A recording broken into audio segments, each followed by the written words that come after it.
Hello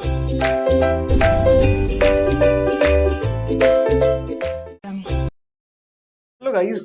सो आज हम इस वीडियो में करने वाले हैं फिर से एक नया ज्योमेट्री का प्रॉब्लम सॉल्व। तो चलिए स्टार्ट करते हैं। सो इस प्रॉब्लम में हमें बताया गया है कि एक पॉइंट P है जो कि एक ट्रायंगल ABC के अंदर लाई कर रहा है और फिर उसी पॉइंट से पास करती हुई 3 लाइन हमें खींचनी है जो कि जो ट्रायंगल का साइड है उससे पैरेलल होनी चाहिए। तो हमने पहले से एक फिगर ड्रॉ कर रखा है जहाँ पे एक ट्रायंगल है ABC, उसकी हम नेमिंग कर देते हैं। बेसिकली ये पॉइंट ए मान लेते हैं, ये पॉइंट बी और ये पॉइंट सी। अब ये जो लाइन है, अब ये क्या कर रही है, 3 ट्राइंगल्स। बेसिकली जो लाइन है ए बी, जो लाइन है ये इसके पैरेलल है ना, ए सी लाइन जो है वो इसके पैरेलल है और सिमिलरली देखा जाए बी सी लाइन जो है वो इस लाइन के पैरेलल है। तो ठीक है, अब मैंने क्या करना है, अब देखो मैं क्या कर रहा हूँ, जहां जहां पे मतलब इंटरसेक्शन है वहां पे मैं नेमिंग कर देता हूँ।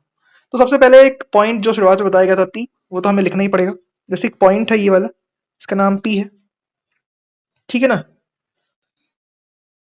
नाउ ये जो इंटरसेक्शंस हैं उनको भी नाम देता हूँ। जैसे यहाँ पे मान लो मैंने दे दिया टी, यहाँ पे मान लो क्यू दे दिया, ठीक है ना।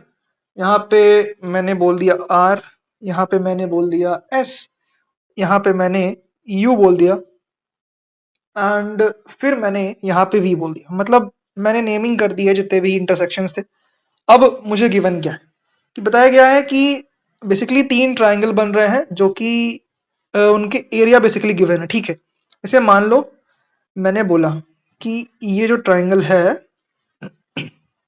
ये T1 ट्राइंगल का एरिया ना, ये T2 का एंड ये T3, ठीक है। अब ध्यान से देखो, और हमें बेसिकली पूछा क्या है कि हमें ट्राइंगल ABC जो हमारा मेन ट्राइंगल है उसका एरिया निकालना है। तो उसे हम कैसे फाइंड करेंगे? तो सिंपल सी चीज हम करने वाले हैं, इस्तेमाल करेंगे सिमिलैरिटी और उसकी थोड़ी बहुत प्रॉपर्टीज। जैसे सॉल्यूशन यहां से मैं स्टार्ट कर रहा हूं, ध्यान से देखना। हमें पता है कि बेसिकली जो बी एंगल होगा वो इस एंगल के बराबर होगा और ये जो सी एंगल होगा वो इस एंगल के बराबर होगा, ठीक है। और जो ए एंगल होगा वो इसके बराबर होगा ना।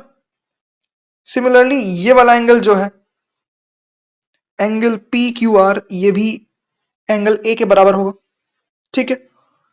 ये सिंपल पैरेलल लाइन के प्रॉपर्टीज हो गई। अब हम क्या करेंगे, हमें पता है कि अगर मैं ट्राइंगल ए बी सी लेता हूं तो मैं बोल सकता हूं कि ये ट्राइंगल सिमिलर रहेगा किस ट्राइंगल के, अगर मैं ए बी सी ले रहा हूं, ठीक है। अगर मैं ए बी सी लेता हूं तो मैं लूंगा टी, बेसिकली मैं टी लूंगा क्योंकि जहां पे एंगल इक्वल होंगे उसी को लेना पड़ेगा, तो एंगल टी, ठीक है ना। फिर वी हो गया, फिर पी हो गया। मतलब कि बेसिकली एंगल ए जो था वो एंगल टी के बराबर था, एंगल वी जो था वो एंगल बी के बराबर था एंड फिर एंगल सी आ गया। तो इस तरीके से मैंने इसको सिमिलर किया, ठीक है। अब ध्यान दो, तो मुझे पता है कि अब मैं ट्राइंगल T1 के लिए मैंने चीजें कर दी हैं, मैं T2 के लिए करता हूं। तो ट्राइंगल T2 के लिए मैं क्या करूंगा, मैं फिर बोलूंगा कि ए, अगर मैं बी सी लेता हूं, बेसिकली अगर मैं ए बी सी ट्राइंगल लेता हूं तो वो किस चीज के सिमिलर होगा, तो वो सिमिलर होगा ट्राइंगल क्यू पी आर के।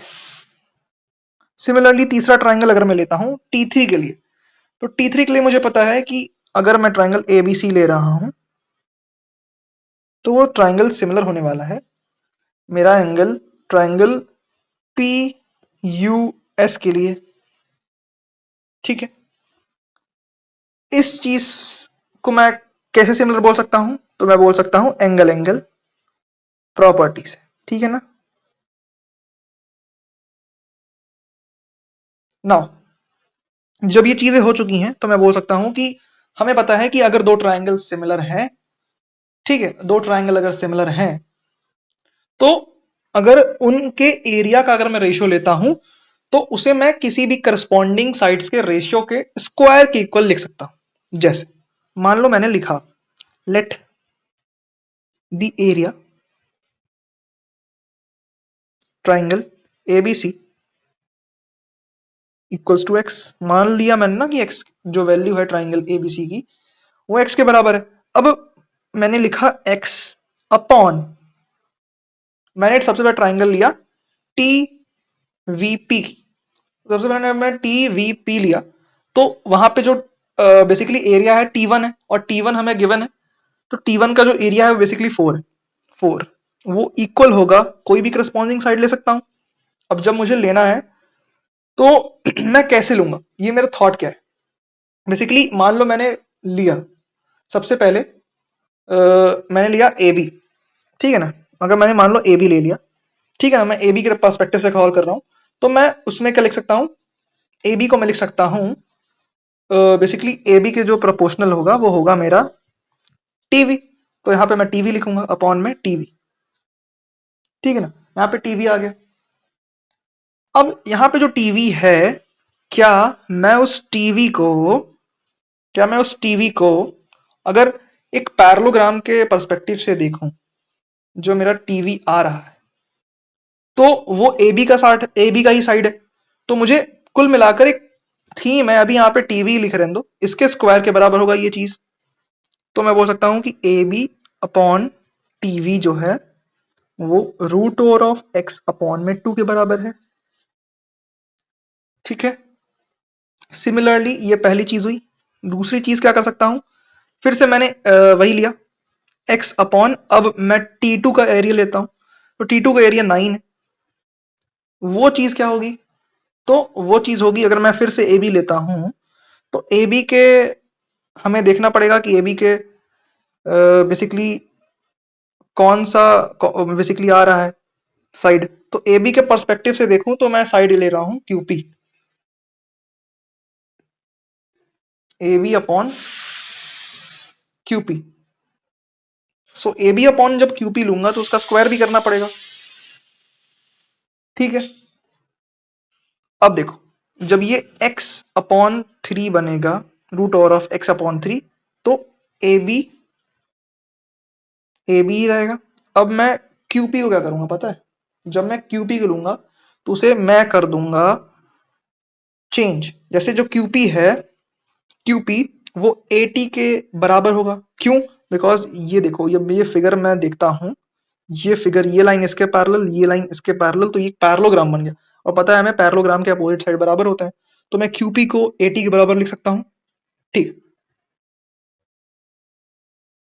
तो यहां पर मैं PQ या QP जो भी है उसे मैं AT के बराबर लिख रहा हूं, AT। अब आपको रीजन समझ आएगा कि मैंने ऐसा क्यों लिखा, मैं क्यों ट्रांसपोज कर रहा हूं। मुझे सिमिलरली अगर देखा जाए तो मुझे एक लाइन ए बी बनानी है। मैंने टीवी ढूंढ लिया है, मैंने एटी ढूंढ लिया है, मुझे सिर्फ बी वी की जरूरत है, उससे मेरा बेसिकली ए बी बन जाएगा। इसका एक रीजन है। अब लास्ट ट्राइंगल जो है एक्स अपॉन 49 है, जो कि बराबर होगा मेरा ए बी के करस्पॉन्डिंग कौन सा साइड है, तो ए बी के करस्पॉन्डिंग मेरा PU है, ठीक है ना, PU। तो ए बी के करस्पॉन्डिंग PU है, तो PU अब मैं लिख सकता हूं, PU जो है बेसिकली मैं उसे BV लिख सकता हूं, क्योंकि पैरेललोग्राम है तो अपोजिट साइड इक्वल होंगी। तो root over of x upon 7 जो होगा वो मेरा AB अपॉन BV के बराबर होगा। अब अगर मैं बोलूं कि ये जो तीन चीजें आई हैं, इनकी हेल्प से मैं x की वैल्यू निकाल लूंगा। कैसे, मैंने बोला कि बेसिकली जो x वाला टर्म है उसे आपस में ऐड कर दो और जो अलग टर्म है उसे आपस में ऐड करो, तो क्या क्या बनेगा, ठीक है ना। अब ध्यान से देखना क्या बन रहा है। Root basically root over of X ही लिया जाए, या बेसिकली बोलूं तो अगर मैं इसे क्या कर देता हूं, जैसे मैंने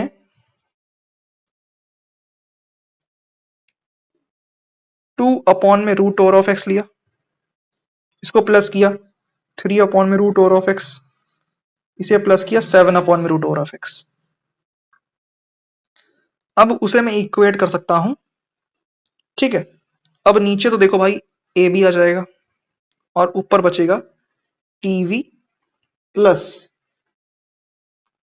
ना बीवी प्लस एटी। ठीक है ना, टीवी प्लस एटी प्लस बीवी।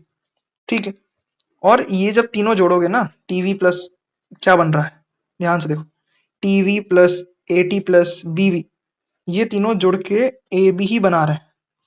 तो कहीं ना कहीं इस चीज से हमें समझ आता है कि ये ए बी ही है, A B upon A B.